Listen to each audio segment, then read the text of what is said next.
சீகாவோட பையன் ஸ்ரேஷ் ஐயரை பற்றி ஒன்று சொல்லியிருப்பாரு. அந்த இன்ஃபர்மேஷன் வேறு லெவலில் இருக்கும். பஞ்சாப் கிங்ஸில் மொத்தம் 8 இந்தியன் பிளேயர்ஸ் இருப்பாங்க.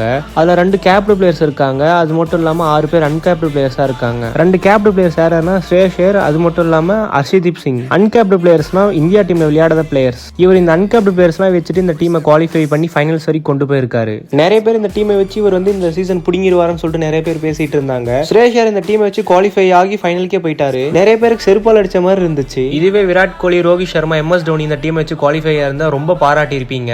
இப்போ இந்த ஸ்ரேஷ் ஐயர் வந்து இது பண்ணி காமிச்சார், யாருமே அவரை பாராட்டவே இல்லை. அது நினைச்சா தான் கொஞ்சம் கஷ்டமா இருக்கு. எதுக்கு ஸ்ரேஷ் ஐயர் வந்து டெஸ்ட் மேட்ச்ல எடுக்கலன்னு இது வரைக்கும் தெரியல. மேபி பாலிடிக்ஸா கூட இருக்கலாம். ஸ்ரேஷ் ஐயர் உண்மையாவே ஒரு ஐகானிக் கேப்டன் தாங்க. IPL-ல 3 பிரான்ச்சைஸ் வந்து ஃபைனலுக்கு கொண்டு போயிருக்காரு. அதுல ஒரு டீமுக்கு கப்பு கூட அடிச்சு தந்திருக்காருங்க.